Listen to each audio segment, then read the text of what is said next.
सूचना केवल हमारे विचार हैं, वित्तीय सलाह नहीं। निर्णय लेने से पहले खुद शोध करें। किसी भी लाभ या हानि के लिए हम उत्तरदायी नहीं हैं।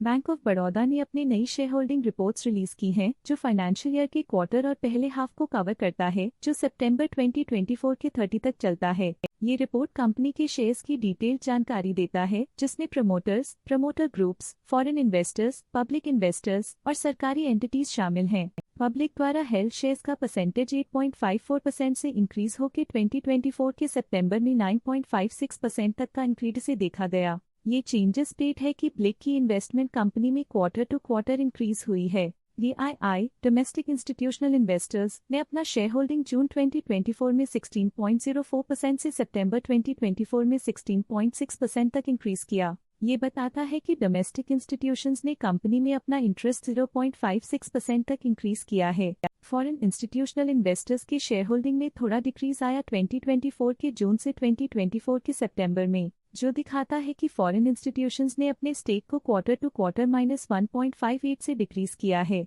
जिसे पता चलता है कि उन्होंने अपनी इन्वेस्टमेंट्स को पुल बैक किया है। चलिए इन्वेस्टर्स के स्टैटिस्टिक्स पे नजर डालते हैं, जो शेयर होल्डिंग पैटर्न में फ्लक्चुएशंस का कारण बन सकते हैं। पब्लिक द्वारा हेल्ड शेयर्स का परसेंटेज 8.54% से इंक्रीज होकर 2024 के सितंबर में 9.56% तक का इंक्रीज से देखा गया। ये चेंजेस स्टेट है कि ब्लिक की इन्वेस्टमेंट कंपनी में क्वार्टर टू क्वार्टर इंक्रीज हुई है। DII डोमेस्टिक इंस्टीट्यूशनल इन्वेस्टर्स ने अपना शेयर होल्डिंग जून 2024 में 16.04% से सितंबर 2024 में 16.6% तक इंक्रीज किया। ये बताता है कि डोमेस्टिक इंस्टीट्यूशंस ने कंपनी में अपना इंटरेस्ट 0.56% तक इंक्रीज किया है। फॉरेन इंस्टीट्यूशनल इन्वेस्टर्स की शेयर होल्डिंग में थोड़ा डिक्रीज आया 2024 के जून से 2024 के सितंबर में, जो दिखाता है कि फॉरेन इंस्टीट्यूशंस ने अपने स्टेक को क्वार्टर टू क्वार्टर -1.58 से डिक्रीज किया है, जिसे पता चलता है कि उन्होंने अपनी इन्वेस्टमेंट्स को पुल बैक किया है। प्रेसिडेंट ऑफ इंडिया के पास प्रीवियस क्वार्टर में बिल्कुल भी शेयर्स नहीं थे, लेकिन करंट क्वार्टर में वो 63.97% शेयर्स होल्ड करते हैं।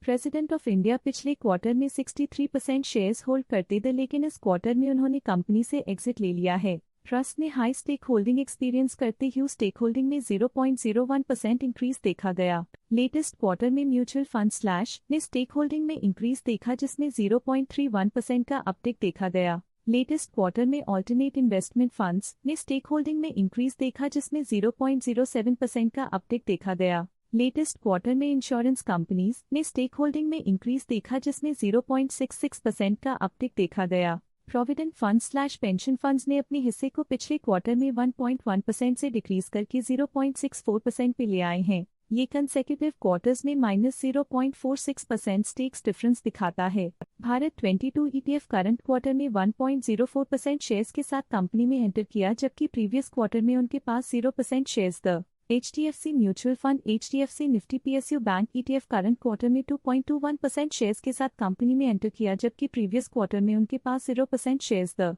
Kotak Mahindra trust TCO limited AC Kotak BSE PSU current quarter में 1.11% शेयर्स के साथ कंपनी में एंटर किया, जबकि प्रीवियस क्वार्टर में उनके पास 0% शेयर्स द लिसी health plus non unit fund current quarter में 5.99% शेयर्स के साथ कंपनी में एंटर किया, जबकि प्रीवियस क्वार्टर में उनके पास 0% shares the Nippon life India trustee previous quarter में 1% शेयर्स ओन करते थे, लेकिन करंट क्वार्टर में उन्होंने कंपनी से एग्जिट ले लिया है। Kotak Mahindra trust TCO limited previous quarter में 1% शेयर्स ओन करते थे, लेकिन करंट क्वार्टर में उन्होंने कंपनी से एग्जिट ले लिया है। HDFC mutual fund HDFC arbitrage fund previous quarter में 2% शेयर्स ओन करते थे, लेकिन करंट क्वार्टर में उन्होंने कंपनी से एग्जिट ले लिया है। LIC new pension plus secured fund previous quarter में 5% शेयर्स ओन करते थे, लेकिन करंट क्वार्टर में उन्होंने कंपनी से एग्जिट ले लिया है। NPS trust AC UTI retirement solutions pension FU previous quarter में 1% शेयर्स ओन करते थे, लेकिन करंट क्वार्टर में उन्होंने कंपनी से एग्जिट ले लिया है। Stake holding foreign portfolio investors category I के लिए पिछले क्वार्टर के मुकाबले में -1.64% से डिक्रीज हो गई। इस पिछले क्वार्टर में फॉरेन पोर्टफोलियो इन्वेस्टर्स कैटेगरी 2 की स्टेक होल्डिंग में एक नोटवर्दी इंक्रीज देखा गया। उनकी स्टेक होल्डिंग में 0.06% का सिग्निफिकेंट इंक्रीज देखा गया। ये था कंपनी का करंट शेयर होल्डिंग पैटर्न। देखने के लिए धन्यवाद। स्टॉक लेटेस्ट न्यूज अपडेट के लिए चैनल को सब्सक्राइब करें और वीडियो को लाइक एंड शेयर करें।